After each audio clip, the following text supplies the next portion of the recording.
So quickly before we go to the award ceremony, let's talk about the Western Conference. You're out there covering the Thunder right now. They're fighting for a playoff spot. Before we were going on the air, we were talking about the wet dream, basketball wet dream that would be the Warriors versus the Thunder in the first round. Definitely. And I'm sure you're obviously wanting that to happen. We were talking about the Pelicans and the Thunder playing in the playoffs. I wish, but that's not going to happen. That's not going to happen. Obviously not. It's one or the other, But everybody in Oklahoma City wants the Warriors. You know what I'm saying? When you it's just the fact that everybody knows that we would probably be the most dangerous 8th seed in NBA history if you look at it, because there's no way you're going to stop Westbrook and KD in the first round. Like, except for the last time the Thunder were the 8th seed. The last time, But, I mean, this time around, I like to be the lucky charm for everything. So, this time around, I hope that, things are, definitely different. But, I mean, the way that we're playing, we just have to get everybody, healthy. You know what I'm saying? If we can get everybody healthy and everybody into rhythm, I feel like they haven't been able to gel together, because every time, like, we added Dion Waiters to the mix, KD's hurt. You know what I'm saying? So many other people, Reggie Jackson's role's been up and down this whole time. So if they can actually get on one accord, I think that they would be the scariest 8th seed. And to be the man, you got to beat the man, as Ric Flair would say. You know what I'm saying? So at the end of the day, you got to be able to go into Golden State. And if you think you're the better team, go there and beat them. It's been hard for us to cover the Splash Brothers, though. Clay's been killing us, and also Maurice Spates. He's been unbelievable. He was like a 6 man yeah. Beginning of the year. He's been unbelievable. Every game he's played us, he's had over 25 this season. So that just tells you what he's capable of doing too. Like, when it comes to, we have Ibaka, but the thing is, when you throw David Lee, Spates, and Bogut at the situation, it's like he can't block all three. Somebody else has to come in, and Steven Adams has been huge for us, and Perkins has been huge, as of late. I heard he was getting MVP chance tonight. So I mean, at the end of the day, it's that's like, very funny. and it's crazy because Perkins is one of those players that if he's in the game mode and he's actually involved in the game and he's not coming off the bench, then he's one of those players that he's gonna be in your face, kind of like what he was doing when KG was around, So it's been special to cover them, and I think that 8 versus 1 will be one of the best, But I honestly think that they'll end up the 7th seed. What's your impression of Scott Brooks I mean, he's good with the media, Yeah, but of as course. far as an actual game manager, there's been a lot of criticisms over the year. Sticking with Perkins in the finals, which I thought was one of the worst coaching decisions in recent history. I mean, what being able to watch his decisions up close, understand his philosophy, what do you see? Honestly, like what I've realized with the Thunder is it's not like the Celtics. Celtics have sets. They run offensive sets. And with the Thunder, all these fancy sets over here. Like pick and roll and then pass the ball. Well, the point you're about to make is the Thunder don't really have a system. They don't have exactly. I think you're making my point. Yeah. They don't have they don't run offensive sets. And it's more so one-on-one playground basketball. It's more so pass it to KD, let's see what he can do. Pass it to Russ, and let's see what he can do. And the way that Russ has been playing this year, he's been saving Scott Brooks, in my opinion, because he's been going to the basket. Yeah.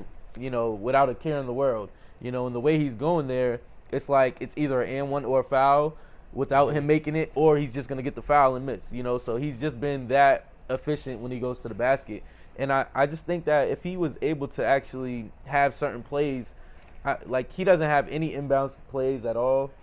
And it's like there has to be like certain plays that you just set up. Their plays are going to just like try to find Durant, really. Which works because Durant's like 20 feet long. It does work, but when he's out, it's like, what are you going to do? You know what I'm saying? It's just play through Russ. And I feel like he's been saved a couple of times because of how good they play. You know what I'm saying? Like, I think this is one of those seasons, like if they don't make the playoffs, he won't be back. And that's in my personal opinion. Well, that would make sense. You look at that team, you look at the talent they have there. They clearly have the talent to win a title whenever they want. Now, when they were playing great, they were kind of similar to the Mavs, where everything revolved around the centerpiece that was an absolute offensive force who could also move the ball well, and because of his height and his length, had the vision to get the ball wherever he wants. And then you have the counter firepower for Russell Westbrook. They have the supporting parts in piece, but when things break down in the NBA, you have to rest on your great players, right? Yeah. The thing is, they always rest on their great players, so they don't really have an alternative. They don't have a plan B system. Yeah, they don't. And that seems to be kind of their downfall whenever they get really close. Yeah, I think another thing, too, is the fact that the media doesn't really jump on the star players out there. Like, whenever there's a bad game, it's Reggie Jackson. It's Serge Ibaka.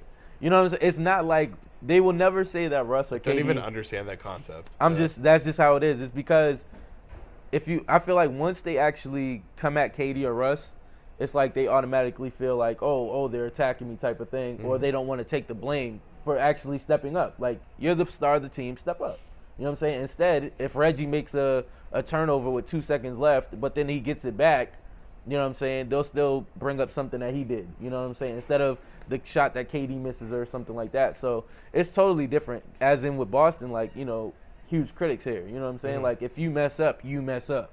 It's on you. You know what I'm saying? And I feel like sometimes the players don't own up to it. So when you're in an environment like that, when everything's handed to you on the platter, you know what I'm saying, then you're in a situation where the coach doesn't really get aggressive with you either. You know, so I feel like, honestly, for the Thunder, a great fit for that team will be like a George Karl or even a Mark Jackson. Even though we talked about Mark Jackson earlier, I'm gonna kill you. I just think that sometimes players need that motivational speaker in that huddle. And I feel like if Scott Brooks is trying to be motivational, they're not gonna listen as much as they would listen to him, even though we talked about this earlier. And but it's not like they have a system that they're holding up now that they wouldn't have with Jackson. Saying, like, it wouldn't be that much different. You know what I'm saying? So, but George Karl is my number one candidate for that opportunity. Like, if it presented itself, I feel like Scott Brooks gets saved every single playoffs. You know, KD got hurt, then Russ got hurt, you know, in the playoffs, and then remember that bad series they had against Memphis when they got smacked up. You know, so it's like every time somebody's getting injured, and I feel like, you know, hopefully this is the year where everybody's healthy, playoff time, and they can really show exactly what they're about, you know. And I think adding Dion Waiters to the mix was pretty good too. It hasn't worked out yet because of, you know, the injuries and stuff like that, but the rhythm will get there. You know, he just had a 24-point game the other night, so I think once he gets into the rhythm, he'll be all set. Jackson and Waiters are both coming off the bench, right? Yeah, they are. And I think that's another. I find that the most fascinating backcourt in the league. That's another thing though, because you got players that are worrying about their contracts too. Like, Reggie came into the year, day one, media day. He said, I want to be starting.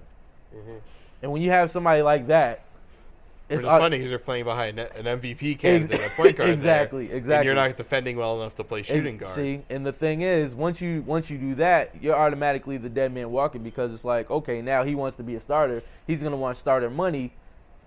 You're out. You're on your way out. And everyone's been saying all year he's going to leave. I mean, there's not a soul in the world that thinks he's going to stay. I feel like they should, except for Sam Presti. Yeah, I feel like they should make some moves before the trade deadline. Definitely, I heard a couple of rumors about getting Brook Lopez on the team, and also Roy Hibbert. I mean, so we'll see what happens, and Wilson Chandler too, who played tonight. I mean, if they can trade Reggie Jackson for either of those guys in a heartbeat. Yeah, definitely, I agree.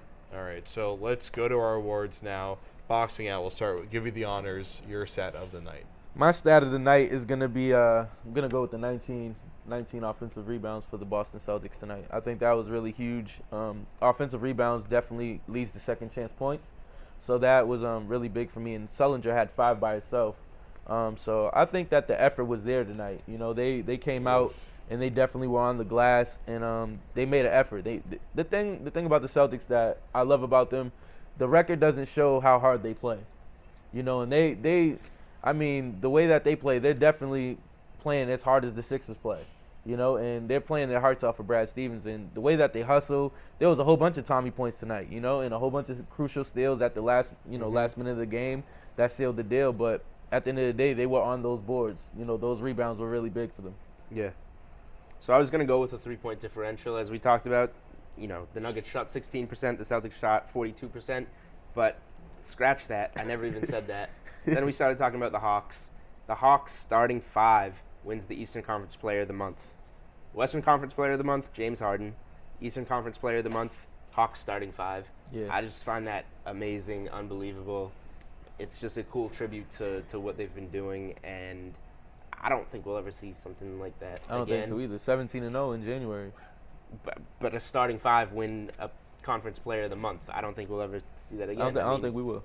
Where you can't really say that one guy is more valuable than the other in that rotation. Definitely can't. I mean, I love DeMar Carroll. He's probably the least valuable, or like the least, likely, on an individual basis, still. the least impactful. But I mean, all all four, those four guys are all phenomenal.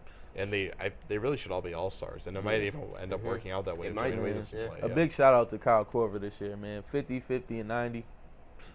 That is unheard of. That's unheard of. That's amazing. Never has happened. May never happen again. So, okay, for me, I'll just jumble them together. So, for stat of the night, 99 shots from the Celtics. And they had 8 guys that took at least 9 shots. So, the distribution was incredible there.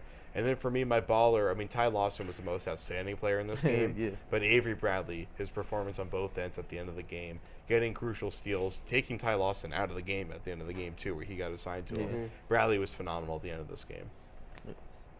I'll go. My baller of the night was Evan Turner.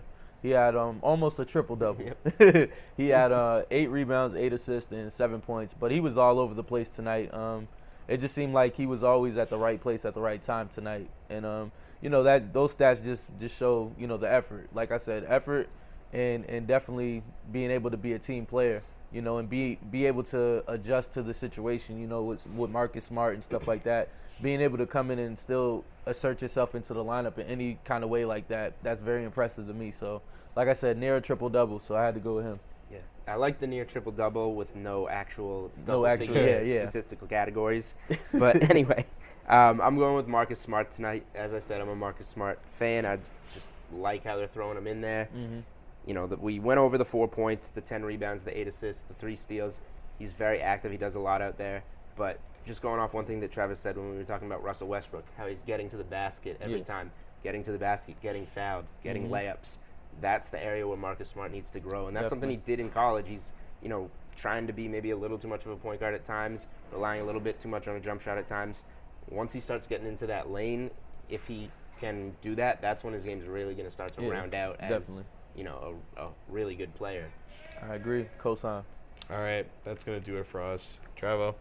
Thank you, man. Thank you. It's always a pleasure. Always good to have this guy on the show. Man. Always good to have Julian on the show. Always good to have Kyle behind the camera over there, wearing his hoodie, rocking out over there. So I'm Jared Weiss. Throwing up back with you after Friday's game, and then one more game on Wednesday. I think they're playing the Hawks that game, and then I'll be down in New York covering all the All-Star events. We'll have tons of videos for you there. We'll see this guy there, too. We're going to be partying up in New York City. So, for CLNS Radio and Celtics Blog, this was the Garden Report powered by lynda.com. Peace out.